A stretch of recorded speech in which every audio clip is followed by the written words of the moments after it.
पल के दर्द छुपाना नहीं आता। चोट घाव पर लगी तो दुखाई काहे ना, चोट घाव पर लगी तो दुखाई काहे ना। भगवान जी हो जब दिल तू बनवला तो दवाई काहे ना, जब दिल तू बनवला तो दवाई काहे ना।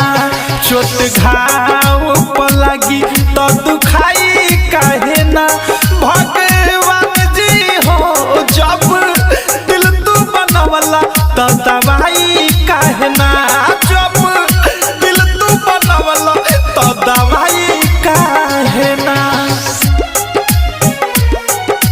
हर तन्हा रात में एक नाम याद आता है, कभी सुबह कभी शाम याद आता है।